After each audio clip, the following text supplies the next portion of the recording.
बुहुमनि थासारिखौनो एसे रायलायनोसै रायजोफोर मा जालायखो जेरावबोथ' दावराव दावसि दावहा सोलिगासिनो दं नङा होमबा रायजोफोर दा बेवहाय मारै जालायखो दाखालिथ' सुपार लिडारफोर रायलायखांबाय नङा होमबा रायजोफोर बिनि उनाव आरो सुपार लिडारजों रायलायबावबाय दा सुपार लिडारजों रायलायनाय माबाफोरखौनो एसे लाबोग्रोदिनि ओमफ्राय लासैनो सावरायलांसै नङा होमबा रायजोफोर दा चाइना आरो आमेरिकाजों जे सुपार लिडार सानैनि गेजेराव जे रायलायनानै मोनसे पजिटिभ रिजाल्ट फैनांगौमोन नङा होमबा रायजोफोर जेरै नोङो माबाजों इरान आरो आमेरिकाजों जानाय जे दावहा बे मोनसे कमप्लिट सलुसन बा जोबनानै नर्माल थासारियाव फैनांगौमोन हरमुज दैलामानि जे बेफार फालांगि जाहाज थांलाय फैलाय बेफोर नर्माल जाजोबनांगौमोन जों दा बेखौ जानाय नुवाखै पजिटिभ रिजाल्टखौ जों फैनाय नुवाखै आरो जे ताइवाननि इस्युसफोर जे चाइना आरो ताइवान दा बिसिनि गेजेराव जे दाङाबाजि मोनसे नारा-नाथा माने बादायलायनाय दा बेबो मोनसे सलुसनाव फैनांगौमोन नर्माल माबायावहाय दा जों बेखौबो फैनाय नुवाखै नङा होमबा रायजोफोर दा बिनि उनावहाय हठातै आरोखि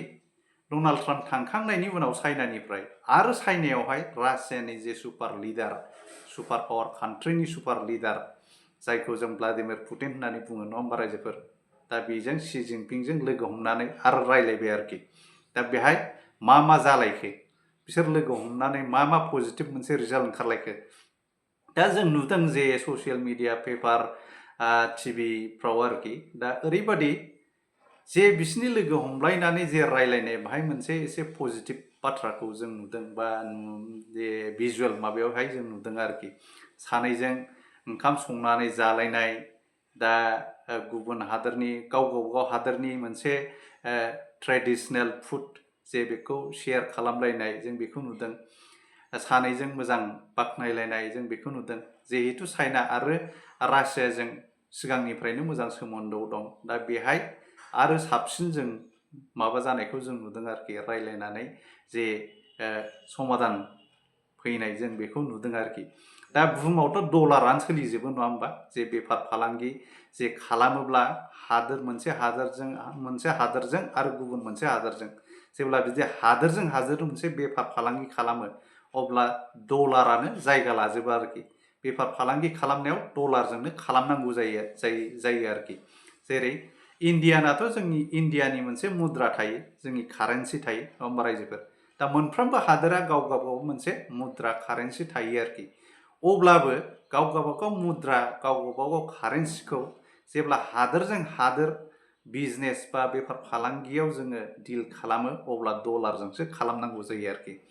दा थिग बिदिनो बेखौनो नोजोर नायनानै रासिया आरो चाइनाजों दाखालिनि जे लोगो हमनानै रायलायनाय दा बेहाय बिसोरो दि डलाराइजेसन खालामनायनि मोनसे पुश खालामदों आरोखि माने डलारखौहाय नाथ्रोदनानै गाव गावबागाव कान्ट्रिनि जे कारेन्सि बेजों मोनसे बेफार फालांगि खालामनो हानाय बे सोलोखौ रायलायदों आरोखि ओमफ्राय दा बे बुस्थुखौ बिदि जायोबा गाव गावबागाव जुदि कान्ट्रिजों कान्ट्रि गाव गावबावनि हादोरनि जे मुद्राफोरजों जुदि बेफार फालांगि खालामनो हायोबा थारैनो मोनसे साबसिन प्रफिट फैगोन आरोखि दा ओंखायनो बेखौ नोजोर बोनानै जिहेतु दा डलारा फुरा जायगा लानानै दं बा बुहुमखौनो गादबनानै दं दा बेखौ माब्रै बे डलारनिफ्राय रिलिफ मोनो दा बेखौ नोजोर बोनानै बिसोरो डलाराइजेसन खालामनायनि मोनसे बाथ्राबो रायलायदों जाहैबाय आरोखि जों दा बेखौ ससियेल मिडियानि गेजेरजोंबो नुदों आरोखि दा इन्ट्रेस्टिं आरोखि बुहुमावथ' सोलिगासिनो ओरैहाय हादोरजों हादोर रायलायलायनाय गाव गावबागाव बेफार फालांगिखौ मारै मोजां खालामनो गाव गावबागाव रांखान्थिखौ माबोरै मोजां खालामनो मोनसे हादोरा रांखान्थि जुदि मोजां जानांगौबा बेफार फालांगियाथ' बिराद गोनांथार नङा होमबा रायजोफोर जों बेखौ बयबो मिथिगौ दा जोंनि भारत हादरनि प्राइम मिनिस्टाराबो दाखालिसो मोनबा हादोर फरेन ट्रिप खालामनानै फैबाय दा बेबो मोनसे गासिबो मोनफा नङा मोनफा मोनसे बेफार फालांगि खालामनायनि ओमफ्राय मोनसे समाधान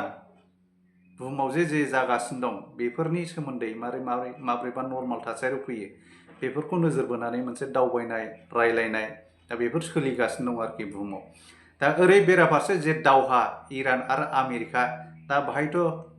मोजां मोनसे रिजाल्ट फैनायखौ जों दासिमबो नुवाखै दाबो रायलायनायानो जोबा मिलायलाया जे बुस्थुआ जे मिलायलायनानै मोनसे समाधानाव फैनांगौ बेनो दाबो फैया। दा बे माब्ला फैगोन बेखौ जों समजों लोगोसे नेनानै थानांगोन नङा होमबा रायजोफोर। ओरै ओमफ्राय लेबानन आरो इजराइलजों जे जानाय दावहा बेबो मोनसे सिजफायाराव दा 45 दिननि सिजफायाराव दा जानानै दंगासिनो दं। दा बिसिबां मा जायो थिग बिदिनो जुदि आमेरिका आरो इराननि गेजेराव जे जानाय दावहा बेफोरखौ जुदि मोनसे नर्माल थासारि बा पार्मानेन्ट बिदि सलुसनाव फैबा थारैनो मोनसे मोजां थासारिया फैफिनगोन जों बेखौ नुहुरो आरोखि। आरो ओरै रासिया आरो जे इउक्रेनजों जानाय दावहा बेयावबो मोननाय माबाया जालायनायानो दाबो जोबा। मोनफा नङा मोनफा ओरै नङा ओरै माने होहरलायबाय थायो, मिसाइल हरलायबाय थायो, नस्थ' खालामलायबाय थायो नङा होमबा। दा बिदिनो थिग रासिया आरो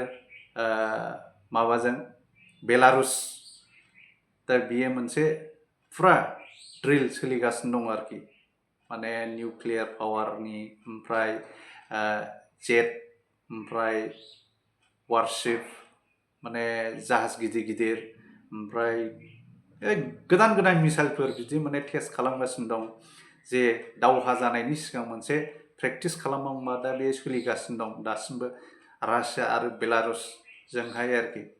दा बे दिनै सानथामाव हाबबाय, दा बियो आरो सानब्रै जाबावगोन। जों बेखौबो